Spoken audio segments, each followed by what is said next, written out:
What is up, everybody? It's me, Mr. Underhooks MMA. I know it's been a while. I know you guys were all wondering, man, where's this guy? Where could he have went? Well, that doesn't matter. I'm back now. And I'm back with how John Jones can save the heavyweight division after being the one to destroy it in the first place. So, as I always say, getting right into it, John Jones has two paths that he can take. Both will help the division. The first path is he continues his title aspirations and he starts defending against people, gives Tom the shot he deserves. And if he beats Tom, moves on to the next guy. If he doesn't, kind of does whatever he wants. But yeah, the two things that he should do, that's his first option. His next option, I think, is vacate the belt and fight Stipe. So either continue defending it or vacate and fight Stipe because, um, he's holding up the division by not having any movement or even defenses of the belt. Like there hasn't been a title fight, like undisputed, not interim title fight, since like I don't know when UFC 285 was, but I think it was like April of 2022. Yeah, I think that's right. No, maybe 2023. I don't know, but there hasn't been a title fight in almost a year and a half.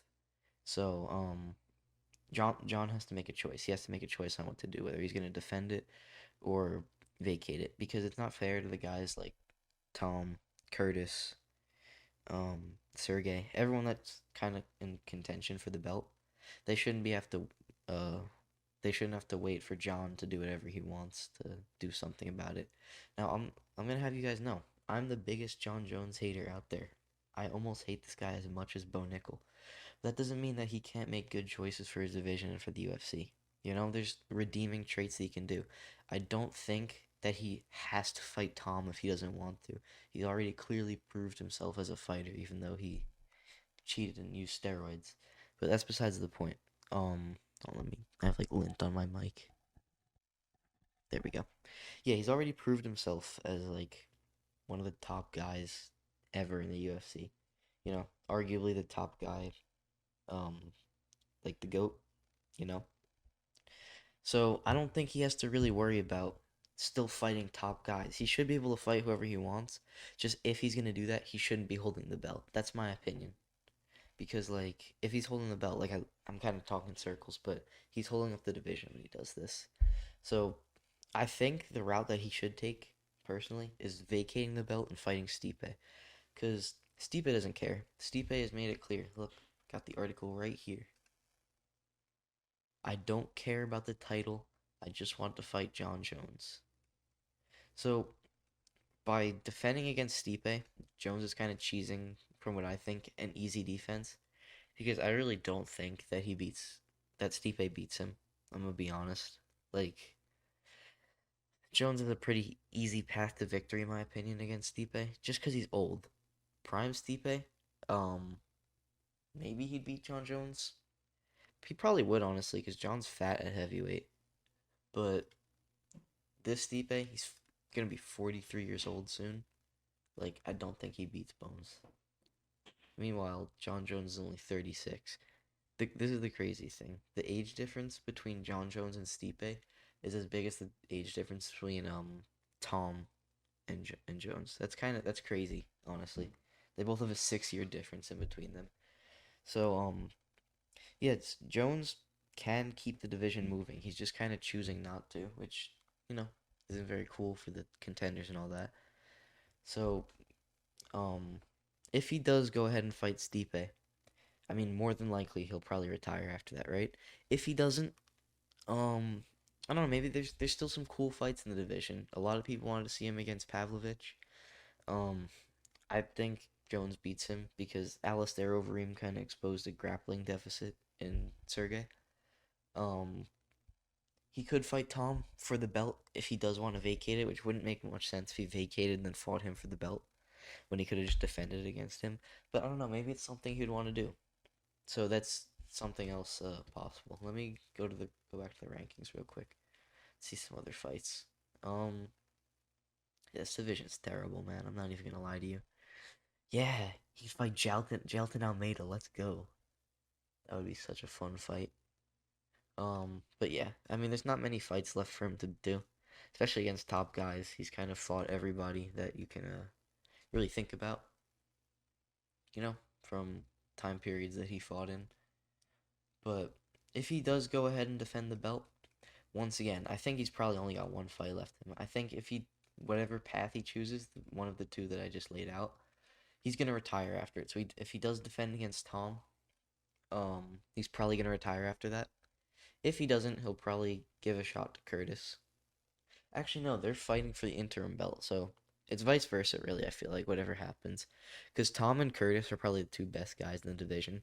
So whoever loses that interim fight is probably gonna win their next fight against whoever, because the guys in the top 10 aren't exactly amazing at heavyweight at the moment. I don't know, maybe Derek Lewis title run. You never know, guys. That'd be pretty cool, but probably not gonna happen, sadly. But yeah, I think it's gonna be between Curtis and Tom, whoever gets the shot after the winner of the interim belt. But I just feel like there's no point in an interim belt if the interim belt has to be defended, number one, and number two, um it's gonna be around for a whole year and a half. Like that shouldn't be going on. The whole point of the interim belt is to keep the division moving a little bit, you know what I'm saying? So that's why like John Jones can kind of he can do stuff for the division that would be good for it that it kind of needs. It needs new people up there too. I mean, the top 10 of the heavyweight division. Um, I'm actually no. I was gonna say a lot of them are kind of older guys, which isn't exactly true, but some have been up there for a while. I mean, Volkov's been up there for some time. Um, Derek Lewis, Ty, Jarzinho. Those are top 15 guys who probably are never getting back to the title again. But I don't know, maybe it just needs some movement. Like, there's not many top 15 heavyweight fights happening. When you really think about it, like, the highest ranked heavyweight fights you'll see are like the Blob Apex events where you'll have like Jarzinho, Rosenstryker, Derek Lewis beating up some like fraud in the Apex, which they're getting rid of soon this year. I'm very happy about that. The UFC kind of needed to do that because the Apex crowds were uh really dead. I was gonna say something, but that actually would have been really messed up. I'm kind of glad I didn't. But yeah, the division needs movement. The division needs John to vacate or to fight someone as soon as possible because they're not fighting until. Actually, we don't even know when they're fighting. There's no date announced. Like, if you look up Jones versus Stipe, it just says canceled bouts. They don't even have a date for them. But even if he does want to fight both these guys, he could fight Tom in between this. You know? He shouldn't have to just. He shouldn't just be waiting for Stipe. Like, we know that his pec injury is fully healed by now, which by the way looked really weird. How like that happened. I don't know how your pec gets hurt the way it did, but whatever. It probably wasn't fake. I don't think John Jones would do something like that. But maybe he would. You never know with these guys. Sometimes they just want like a little easy way out, you know what I'm saying? But yeah. John Jones can save the heavyweight division by kind of fixing the mess that he created, you know? Like this is the opposite of what he did at light heavyweight. There was so much movement in that division. He was defending. Whenever he wasn't defending, he was getting stripped for cocaine or steroids or whatever. But there was always movement. The division never stayed stagnant, kind of like the heavyweight division. You know what I'm saying? Like there, the last top 15 heavyweight fights, it was Marcin Tybura. I said Marcin Tybura. Beat Taito Ivasa. That was one little movement. Um, Jarzinho beat Shamil Gaziev. Um, Almeida beat Derek Lewis. And none of these guys, not one of these guys has fought in like the last 5 months. Besides Jelton. Jelton fought Derek Lewis. But that was even getting close to over 5 months ago. So the division just needs movement. Something's gotta happen. Um, honestly, like John's just gotta fight somebody. He's known for taking big breaks. like I said, he still keeps moving in the division. But I mean, he took 3 years off in between Cyril. He only fought twice in 2019. He's not a super active fighter, you know. He was very active at the beginning of his career. He fought like once a week on the UFC, obviously, before that. But once he got to the UFC, his activity slowed down a little bit. But he was still pretty active, you know. It's pretty good stuff. But yeah, dude. John has to make a choice.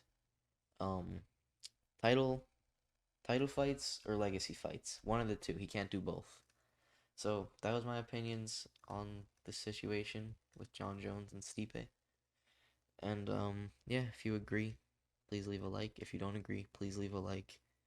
Um, leave some comments, subscribe, and turn on those notifications, dude. I'll see you later. Bye bye.